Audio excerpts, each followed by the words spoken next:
Përshëndetje. Pasi patëm në disa të qeshura në episodin e kaluar, ku flisnim për paraja ka dhe dramat e veta, por nuk e di Jona, përshëndetje, nuk e di pse ne qeshëm kaq shumë, që ishte mirë. Kemi qeshur 3 episode rresht. Kemi qeshur vërtet? Vërtet kemi qeshur 3 episode rresht. E po, si duket nuk na ka hyrë akoma ajo pjesa e dramës. Po bëhemi gati për nëntorin, për dimrin, siç thuhet tek Game of Thrones, është një dimër i gjatë që na pret përpara me shumë histori.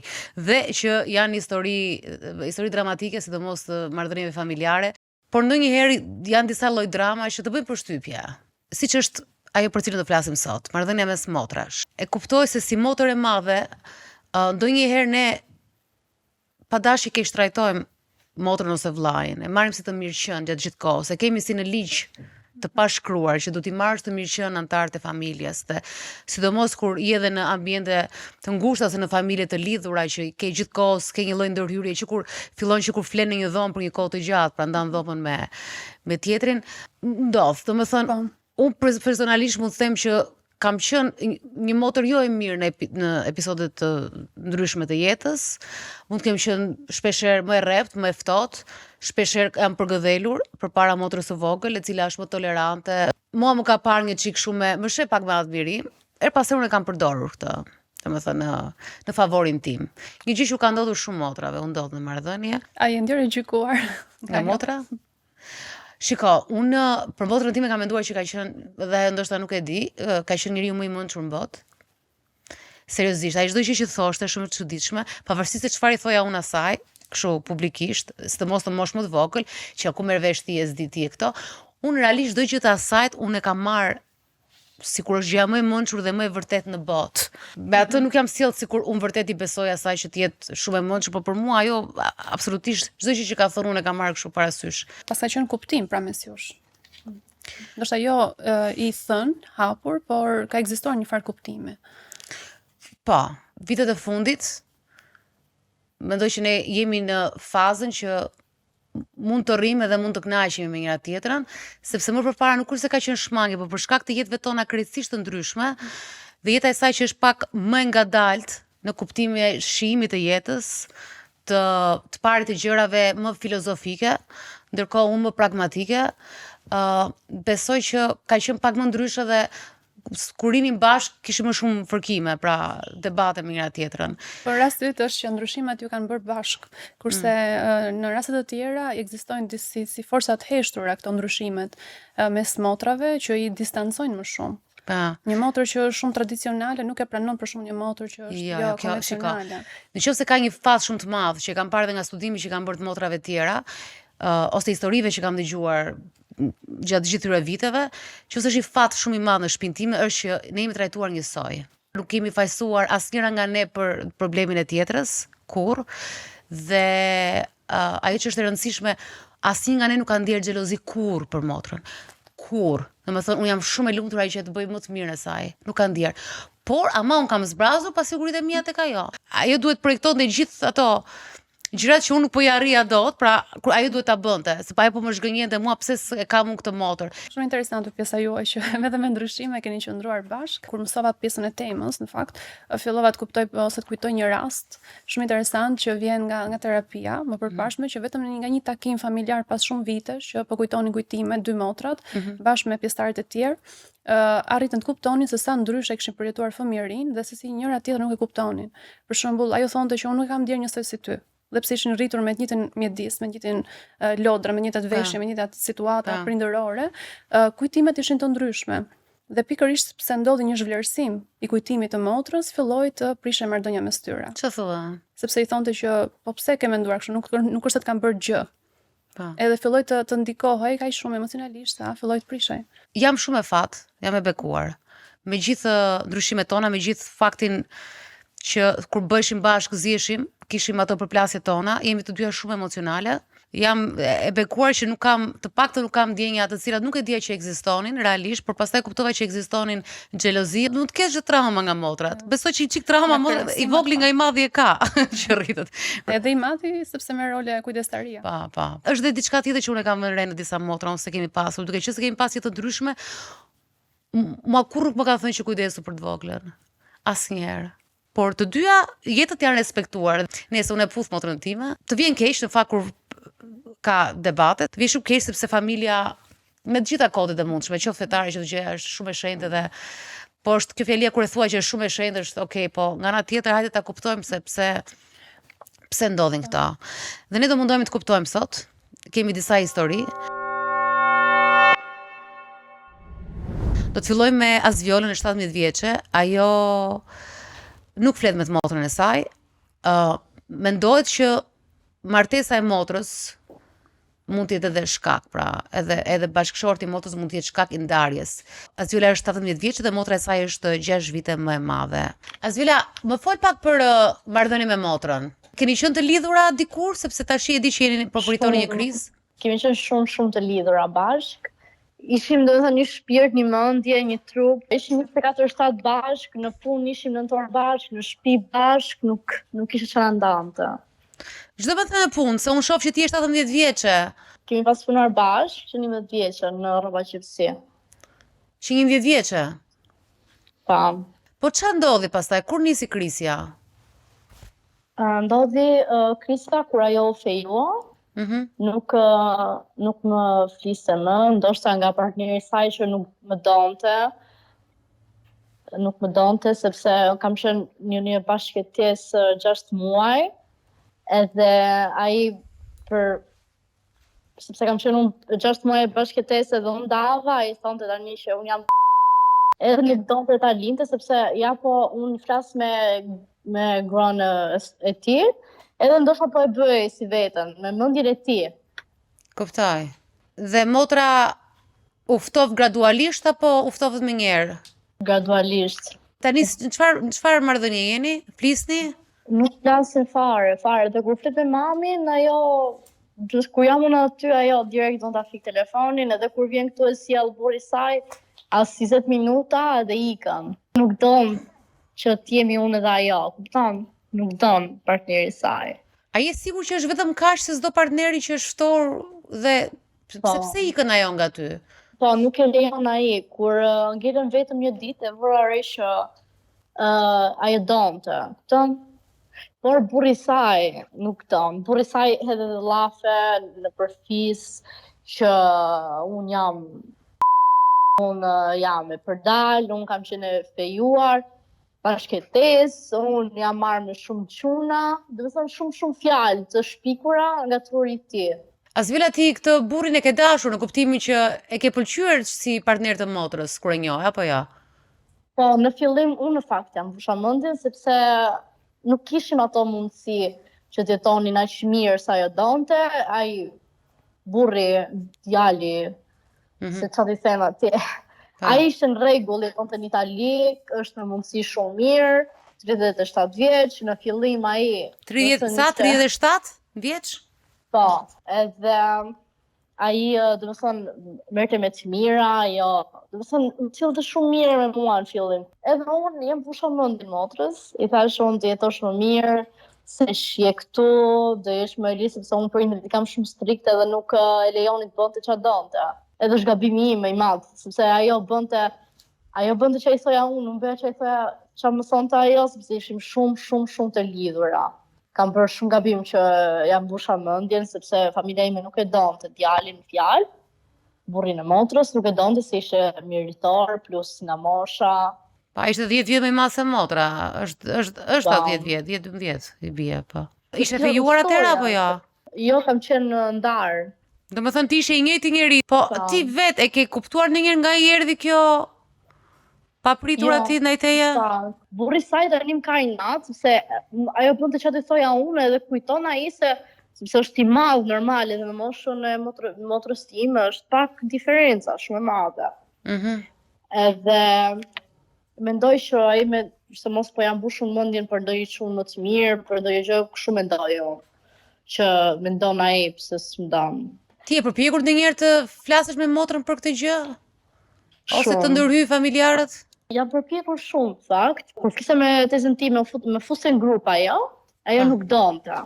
Edhe po fliste nga halli, pastaj kur vinte burri i saj e fikte direkt, automatikisht, nuk kishte shanse që ta merrte vesh ai që unë flisja me të.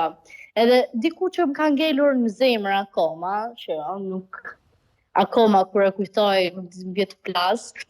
Unë me atë kemi pas bërë plan për punën e fustanit. Si çdo motër normal ndërrojnë për kur të martohet, kur do martohesh ti, unë do bëjmë këtë, do bëjmë atë.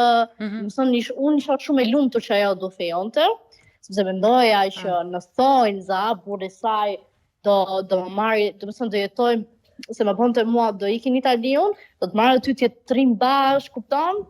Ajo sot nuk do t'ja di për mua, për nesër rikthehemi në temë. Për pjesën e fustanit. Ajo ka një kunat vogël, që kunat e saj e vogël, ajo murren, nuk e di pse. Kishim bërë plan me motrën për t'ikur për të marrë fustanin që të vogël. Edhe kur po bënin planet e fejesës, kishim bërë plan për t'ikur për të marrë fustanin edhe vendi ku do iknim. Pastaj unë, në fakt pata për t'ikur për sa punë në Lushnjë. Kur u ktheva, marr vesh që kisha shkuar të marr fustanin me punatën. Edhe të parukeria ka ikur të lynte ta bëj make-upin me punatën. Shumë gjëra me punatën, dili kafe me punatën, nuk merrte në telefon asnjëherë. Shiko, hajde pimi kafe si motra që jemi, dalim bashkë.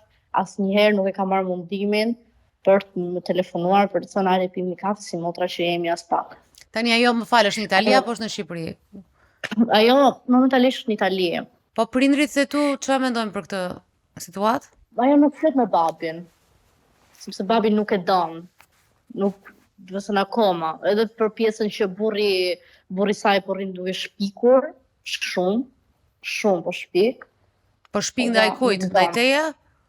Po, nga unë, sepse Okay. po normal gjithë ato fjalë. Ai vazhdon thotë që ti je për dal. Po, shumë herë kam qarë, akoma qaj, sepse kam motër, jemi edhe motra biologjike, e kam pas edhe shpirtërisht, dhe thënë doja më shumë se çdo gjë, më shumë se vetëm. Ka pas shumë raste, se unë jam me probleme me veshkat, ka pas shumë raste që kur arrivte babi, vilja unë para, përfundoja shumë herë në spital vetëm për fajt asaj. Ke përfunduar në spital për çfarë se kuptova? Për fajt motrës, edhe për punën e fejesës që donte të martonte me këtë burrin edhe nuk donte babi, mrahu babi dole të më të porripsa motrën edhe i dola unë krah. Okay. Është bërë një zhurmë me papar, vetëm për motrën edhe sot ajo nuk don t'ja di fare sa ekzistoj unë. Edhe ajo në fakt, do të them një story vogël që ajo kur ishte tek shtëpia e burrit vet e ka shtëpinë dy kaçe. Edhe ajo kishte dalë në balkon, por nuk i ka ato hekurat, kupton që kanxhellat e balkonit, kupton? Edhe kjo po pastronte vendin edhe ka rënë nga kati i dytë se u krahun. Sot është më mirë shqyr, nuk ka rrë as kujt keqen, larg shop. Edhe shkuam te spital edhe të betohem, kemi nejt deri në orën 8. Deri në orën 8 të darkës, kam nejt për jashta, pa hëngër, pa pirë, jam futur 5 minuta brenda, edhe 5 minuta shumë, nuk më linde burri saj, po që po qaja shumë, s'po e mbaja dot veten, a ditë bëra dhe surum. Atë ditë, domethënë nuk e kam harruar kurrë, nga në shtëpi, po prapë si prapë tha, më fal për punën që nuk majta dot më shumë, a bënte burri saj, po nuk e lejonte asnjë përveç me, as mamin, edhe mamin ka net pak aty. Burri saj, ai nuk lejonte asnjë, vetëm ai donte, edhe ropte aty. Babi mi vetë faj këti për punën e kanxhellave të balkonit, pse si keni vendos. Dhe tash ju jeni nuk flisi fare, domethënë. Jo, nuk Për flasim momentin fare. sot. Për që momentin. flasim. Jona, si mund që natyrisht dihet kur krijon familje mund të kesh dhe ftohtësi ose ndoshta si sheh, po si mundet një burrë ose një lidhje të shkëpus marrëdhëniet në këtë formë me motrën, me gjakun tënd? Më do nisja nga fakti se si motra e percepton pjesën e lidhjes që nga momenti kur është rritur në shtëpi. Për shumë nëse Asvjola mund t'i japi detaje, nëse ka qenë një formë autoriteti i cili mund ta ketë mësuar motrën e saj ta pranoj pjesën ku të limitohet edhe nga familja e saj, mos ketë takime. Asvjola, si ka qenë situata juaj në shtëpi? Nga, thënë, babi ju trajtonte në mënyrë autoritative, pra vendoste këtë pjesën? Jo, babi im ka qenë babi më ka qenë shumë i mirë me të dy motrat, me të dyja. Por janë ca gjëra që nuk i lejon prindrit t'i bësh. Pra babi nuk ka qenë as dakord kur mori vesh për mënyrën se si ky e trajton. Jo, nuk ka qenë fare dakord. Është bërë një rrëmuj pa parë në shtëpi, janë thyer rafte. Po çfarë mendon se shtyu motrën që të ishte në lidhje me partnerin e saj? Nuk e linte babi të bënte çfarë të donte, nuk e linte dilte ku të donte, edhe kjo edhe shtyu më shumë. Po kjo është pra, fakti që ai ka qenë e ka kufizuar, do të thënë motrën tënde, pikërisht babai. Po. Ne po themi që në shtëpinë tuaj ka qenë një limitim apo jo, edhe të qenit si vajzë në shtëpi, ju nuk keni pas shumë liri për gjërat e juaja. Po është ka një rregull shtëpia dhe motra ime nuk donte të bënte çfarë donte, donte dilte me shoqë, donte të martonte, plus me atë moshë ajo gënye edhe nga puna që ne nuk kemi pasur ato mundësi. Okay. Edhe ajo mendonte se do lironte, do merrte çfarë donte, do ikte, do priste. Mendonte një jetë më të mirë me bashkëshortin. Krijojnë shumë martesa që e shikojnë pikërisht lidhjen si exit nga familja origjinës, në mënyrë që të ndihen më të lira. Por në rastin e motrës tënde ka ndodhur më keq, me sa kuptoj, pra një izolim total dhe nga ju, po nuk e di a ndodh edhe me pjesën e shoqërisë që ajo ka pasur ose nëse ka edhe shoqe. Na ka shkëputur komplet burrë saj, ç'ai ka bërë ai magji. Po motra punon apo në vendin ku është aktualisht? Ja, nuk punon duket, nuk e di. Është në kurs në italisht, por nuk punon, se lejon burrit punojë. Me sa kam dëgjuar se mua nuk më vi lajmet se e pengon motra mamin që mos të flasi. Po ty të ka surprizuar fakti se si motra po reagon? Do të thënë që akoma nuk besohet zemër që unë akoma nuk flas me motrën. Akoma nuk e besoj që Ina mua nuk më do më. Nuk më besohet akoma, sa është shumë kemi qenë të lidhura. Jem bërë 2 vite dhe akoma nuk besohet. Sepse kujtoj ato momentet bashkë edhe se nuk ka shanset që kjo është Ina vlla. E fajson deri diku që e ka pranuar këtë kusht të partnerit? Ta izolon nga shumë, normale, po, shumë. Ajo ka gënyer mendjen, ajo mendon se ka vetëm atë dhe s'ka asnjë tjetër. Tani ka burrin dhe nuk ka asnjë tjetër. Dhe ajo më shan mua, i ka nxjerr gjitha palaret e mia tek burri i saj. Shanda ajo, nuk është se thjesht ka heshtur. Po, ajo po, zemra, ajo po. Edhe ajo shan tek fisi, se unë i kam marrë vesh sepse ka qenë një periudhë që fusja live TikTok. Po ja prank kalle. Edhe ajo fuset e live-i bënte një screen record, bënte një screenshot me hidhse në TikTok. Se për çfarë nuk e di. Do të tregoj edhe një fragment vogël që e harrova. Ta them. Në fillim të njohjes këto të dy, motra ime u bënte xheloze. U bënte xheloze pse ai më jepte çantën. Si shku duke thënë tezistime, motra që e le të ola vetë çantën, që ta merrte ai, që të jepte ai burri motrës. Sigur unë po doja që ai t'isha unë në kryet të vëmendjes, edhe ai më jepte çantën ose të leja diçka, më çonte ai tek puna, se më çonte nganjëherë më çonin të dy.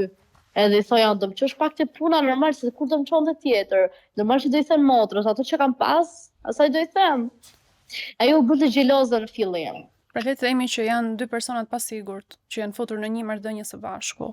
Po nuk mund të lëm pa kaluar pjesën që dikush, një fëmijë, kur është shumë i lënë i lirë, siç po e tregoj përpara me historinë e jetës tënde, është lënë për të zhvilluar, për të njohur veten, ka pas pavarësi, nuk është e pamundur që të përfundojë një lidhje toksike të tillë. Pra nuk do ta pranonte. Pra vjen origjina problemit në rastin e Asviolës, fillon që në familjen e saj. Nga limitimi që është bërë në familje. Kjo është arsyeja pse ajo nuk pranon sot të flas, sepse njëjti model përsëritet, njëjta skem përsëritet. Mua bëri përshtypje diçka tjetër, sa Asviola është 17 vjeç. Sa vjet ka që e njeh këtë djalin? 2 vite? Po, 2 vite. Atëherë Asviola ka qenë 15 vjeçë, 2 vite. Dhe ajo e ka dëgjuar.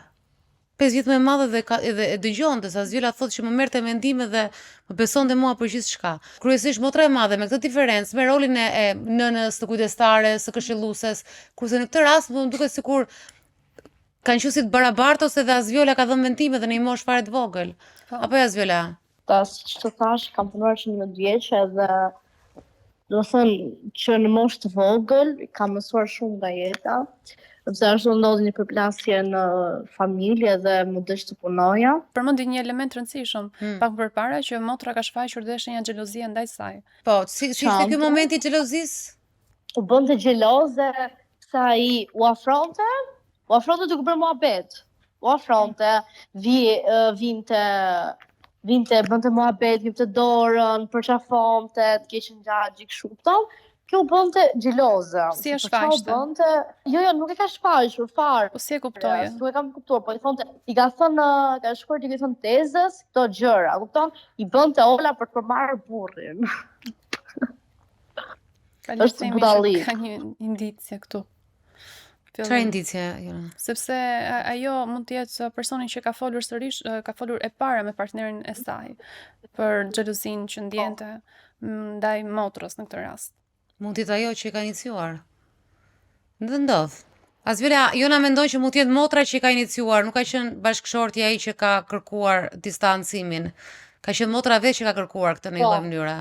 Kështu mendoj dhe unë fakt, por unë mendoj tek pjesa që kam qenë bashkëtese dhe ai nuk donte, se që atëherë, do të thënë kur dinte, do të thonë jo nuk e bërë mirë, kështu të marrin për keq, nuk dukesh goxhe mirë, nëse e merr dikush vesh, ti ke qenë bashkëtesë. Ti motra që ke personazh interesant në familjen tënde, se të tërë u merr ka me historitë e tua dhe je vetëm 17 vjeç dhe normale që je re, do kesh histori.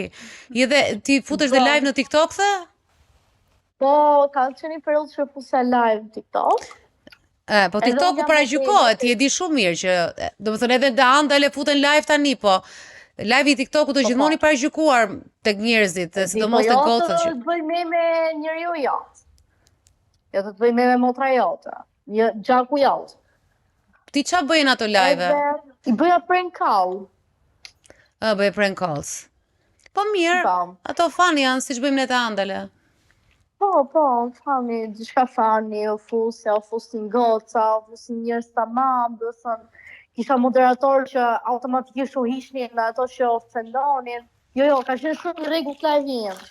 Jo, nuk kam dyshim tek ty, ose këto janë pyetje që të bëj unë kështu se nuk ka lidhje se je live apo si live. Por unë jam një çik me Jonën te kjo pjesë që unë nuk besoj që meshkujt marrin vend, unë besoj që femra përgjithsisht mendoj që gjinia jon di se si ta çojë muhabetin. Nuk ka shembuj femra që kur s'ka rënë dakord nuk kanë punuar për diçka, domethënë, nëse ajo nuk ka diçka ndaj teje, nuk djen ndonjë frikë apo diçka tjetër që është në kokën e saj, padyshim do bënte luftën më të madhe që të rrinte me njeriu me cilën ka ndarë gjithçka dhe që të ka pasur për çdo gjë, ka ndarë një krevat, domethënë mos them tash se duket banale, po edhe mbathjet keni ndarë me njëra tjetrën, se edhe motrat e bëjnë këtë gjë.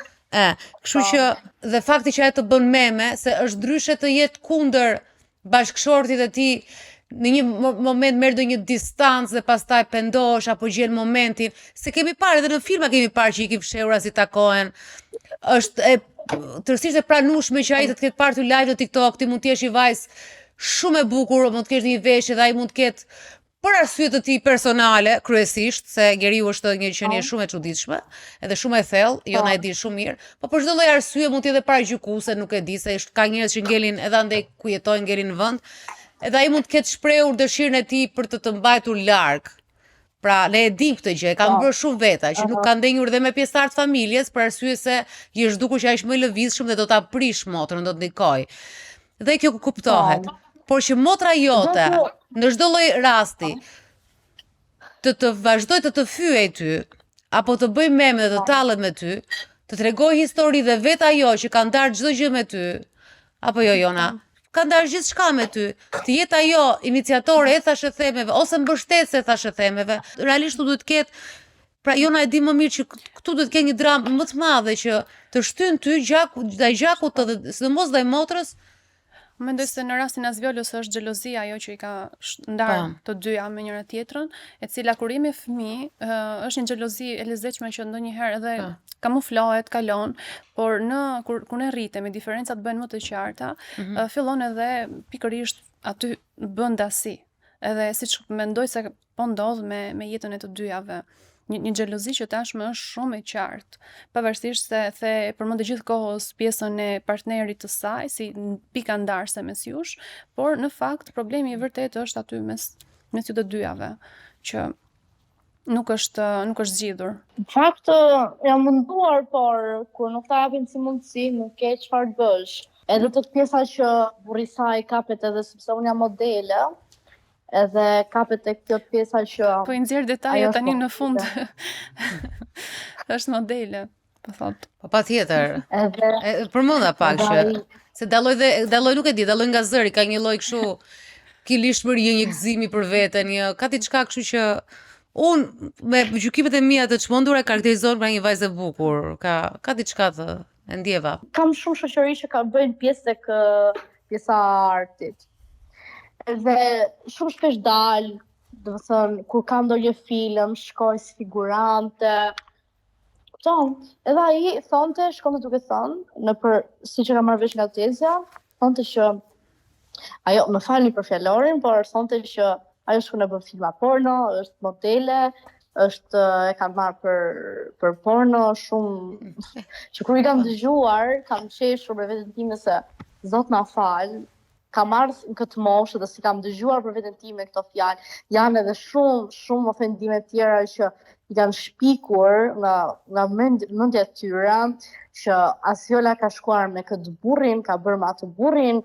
Të zakonshme zemër, të zakonshme janë për shumë fatkeqësisht, për shumë vajza të reja. Mua më vjen keq vetëm për një gjë, më vjen padyshim që s'let me motrën është keqare, po më vjen keq që ke filluar punën 11 vjeç.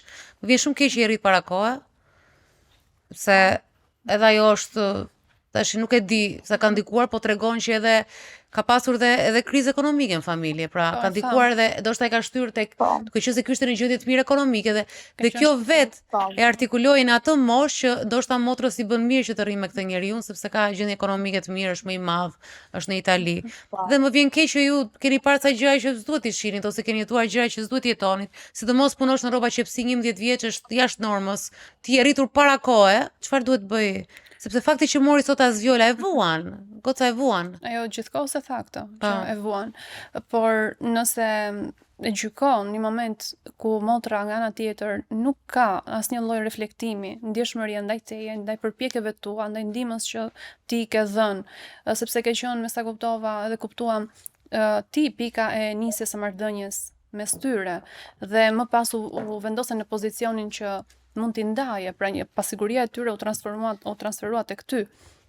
Edhe shumë, do thoja, epitete të rënda kundrejt një vajze shumë vogël, nga dy adult, nuk arri do ta kuptoj, por megjithatë, nëse nuk ka një përpjekje nga ana tjetër, kjo marrëdhënie mbetet në distancë. Të zhvillohet, pra ti të zhvillosh pjesën e vetes tënde, ndoshta do e shpresosh gjithmonë që të rikthehet marrëdhënia mes jush, por duhet të kesh parasysh që nëse nuk ka përpjekje edhe nga ana tjetër, nuk realizohet dhe vetëm të mbetet ta pranosh për shëndetin tënd, do thoja. Ke diçka për të thënë në fund?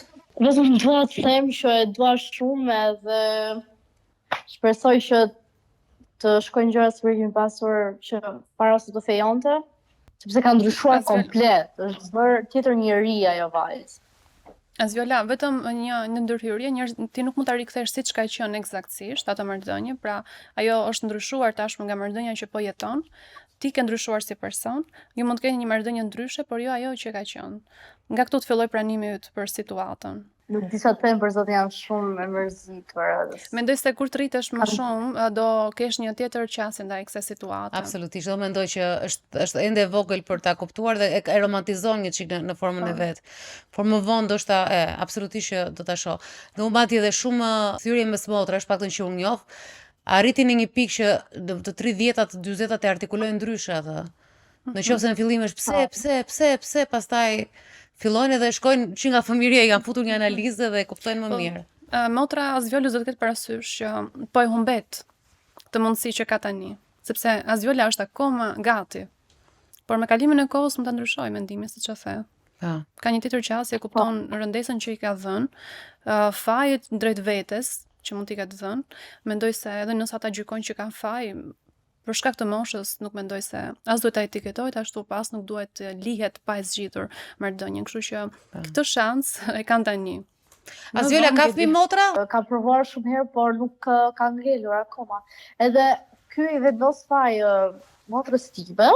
Gjithsesi, ke apo s'ke fëmijë, se fëmia dhe ndoshta ndonjëherë të merr më shumë vëmendjen, ke apo s'ke fëmijë, me gjakun gjyna që të prishesh, me gjakun të dhe sidomos kur keni qenë të lidhur, domethënë. Azvjola, unë të falenderoj dhe uroj më të mira dhe uroj që një ditë unë jam gjithmonë pro bashkimit të fisit, në qoftë se ai nuk është i dëmshëm, apo nuk të bën keq prap. Por uroj që motra të kthjellohet një ditë që mos të vë burrin. Se si thotë ai gjaku s'bëhet ujë. Okej, më falenderoj edhe unë. Në fakt kur gërmon në histori si tek rasti i Azvjolës, fillon e gërmon dalin gjithmonë gjëra shumë interesante se si janë marrëdhënie dhe unë shpesh kam dëgjuar histori të meshkujve që nuk duan motra të rinë bashkë dhe kam dëgjuar shumë tek mashkulli. Dhe tek se çfarë ndodh në mendjen e tij dhe tek frika e tij, siç kam dyshuar shumë kur shumë gra thon absolutisht ka vendosur ai dhe unë nuk bëj dot. Ka dhe që mund të hipnotizojnë ose janë këto narcisët që në një moment mund të përkohshme, po të mos flasësh dhe pastaj të kundërvihesh e të futesh në luftë, dhe çfarë do të ketë bërë Azvjola 17 vjeç, Azvjola 17 vjeç, çfarë do të ketë bërë. Që ai në fund të ditës ajo që vajzë gazmore, edhe aty i gjente humorin gjës, kupton? Edhe në atë moment i gjente humorin situatës, plus që në një formë pavarësisht si ka qenë babi vet, ai ka mbështetjen e familjes, pra janë 3 veta që shohin diçka të çuditshme. Tek marrëdhënia. Prandaj thash që janë 2 persona të pasigur që janë bërë bashkë edhe i shikojnë çdo njëri tjetër si kërcënues të marrëdhënies tyre. Dhe në këtë rast edhe motra e Azvjolës është mund të jetë hipnotizuar, të gjë nuk e dim, sepse duhet kuptojmë edhe këtë, kur një person nuk ka një eksperiencë jo të marrëdhënieve, po të njohjes së vetes para se të futet në një marrëdhënie, pa të ketë një kohë që t'i kushtoj, këtë e tham edhe tek pjesa familjes që nuk i është dhënë mundësia, fillon ta mendoj atë si gjën më të rëndësishme të jetës saj. Dhe mbyll çdo raport tjetër, pra pranon dhe ajo, mund të jetë ajo shkak vetë që i mbyll këto marrëdhënie, sepse i shikon si lënduese nga e kaluara e vet. Për shembull shikon teatrin që nuk e ka lejuar mjaftueshëm dhe thotë tani un po marr një lloj hakmarrje ndaj tij duke e distancuar plotësisht. Por shenjat e xhelozisë ndaj motrës janë një faktor tjetër. Me mamin e saj nuk e kuptova shumë mirë çfarë marrëdhënie ka, por dhe me atë nuk ishte shumë në kontakt, kështu që ka dinamika me secilin antar, jo vetëm me Azvjolën. Mbaj mend kur shija filma që për motra që përçaheshin se ka pasur, ka qenë gjithmonë interesante dinamika e motrave, edhe vëllezërve, po ka shumë filma të bukur, madje fitues Oscari për këto dinamika. Gjithmonë ishte një vdekje që i bashkonte. Një vdekje prindi, i rikthente pra bashk. Natyrisht rikthimi ishte me një sherr që pasonte mbas vdekjes, direkt për të tretat, por që aty fillonin e kuptonin. Ndërkohë që Mona, 43 vjeçe, ishte humbja e nënës ajo që i ndau motrat. Ne do jemi pas